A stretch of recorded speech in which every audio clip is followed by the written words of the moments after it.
Hello there, Master Hellish here, and welcome to Let's Paint the Aegis Defence Line. Now, I've already built it. I say built, there isn't really a lot to build, just really a couple of bits to put together on the gun, but let's just take one of the bits and get started. Now, there is one thing I want to do before I get to painting this, and that's I want to get this piece here, and I want to connect it up to the comms relay somehow, because I like to use the comms relay in my battles, in the battles I've played so far, but I don't want it permanently attached there, so we're going to use some magnets. So here I have a 3.5mm drill bit, which with a 3mm magnet. Links for what magnets I use are all in the description of the video.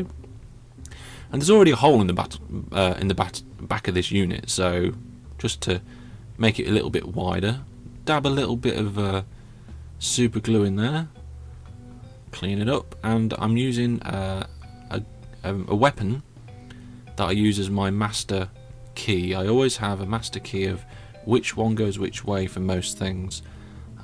So there's weapon key and there's body key. So this particular comms unit is going to be a body key, opposite of the weapon, so it just slides straight off the weapon. And then we need to make a hole in the wall. So I'm choosing to do it here in this what looks like possibly a light fitting or something. I don't know, but this bit of plastic isn't very thick, so you have to be very careful.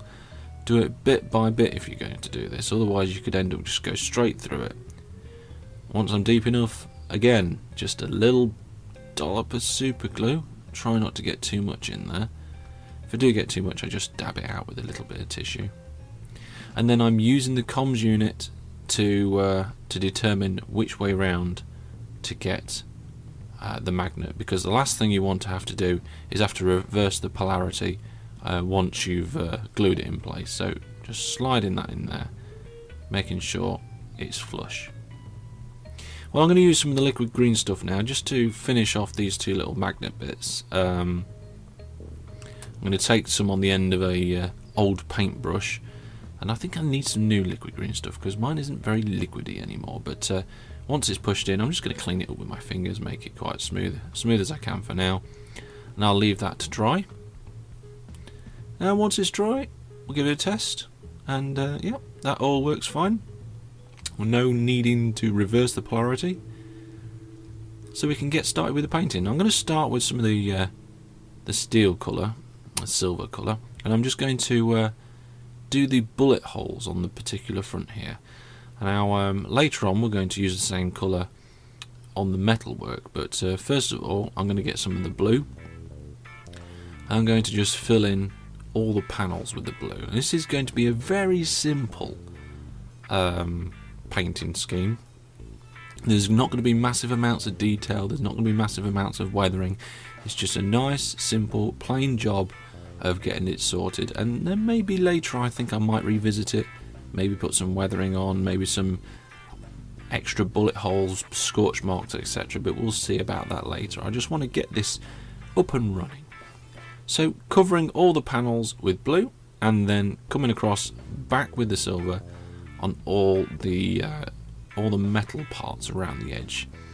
Making sure I get around all these bolts and getting every little bit.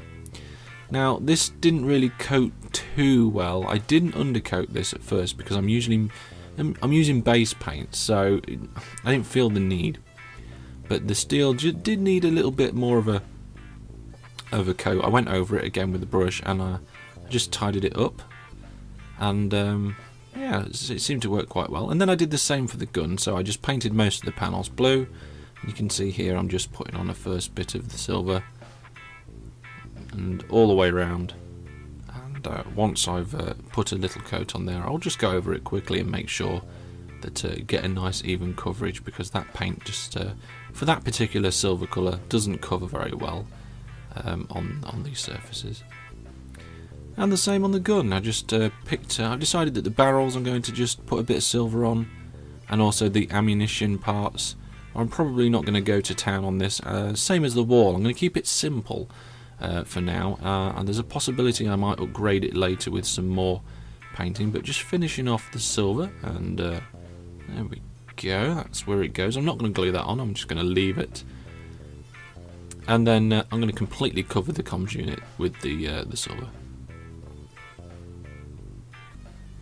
Okay, so now we're moving on to some white, and what I'm going to do is I'm just going to use the white to highlight the texture of the components behind the wall, as well as the surfaces of the wall and the gun. You can see here I've just used the highlight to catch all those corners and all those angles that are on that gun.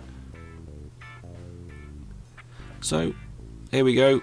The symbol on the front, it doesn't represent Tau, but this isn't a Tau fortification. The Tau have either moved it or found it and decided it's a good point to be at, so we just going to put some skull white on this symbol, and I'm not going to completely paint it.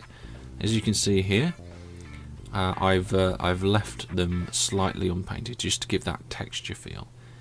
Now I wanted to take some of that brightness away from the metal there, so I've just got some of the black, and I'm just highlighting various parts here, concentrating on the edges and also the bolts as well.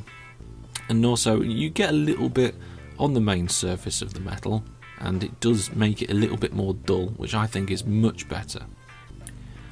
Exactly the same thing again on the comms unit. I'm going to keep it simple. I could go around putting colours on all the buttons, etc., but at this stage I just want it nice and simple. So there we have it. It's all built up and all painted, so just put the comms relay on, perfect with a magnet there, and I think it gets a nice overall effect, nice and simple. And there is just a close-up view. I didn't oil the bullet holes, I didn't put any black in the bullet holes, I wanted them to look newer than the rest of the metal. Well, there we have it. That's been the painting of the Aegis Defence Line. Hope you enjoyed it. Thank you very much for watching, and until I see you next time, goodbye.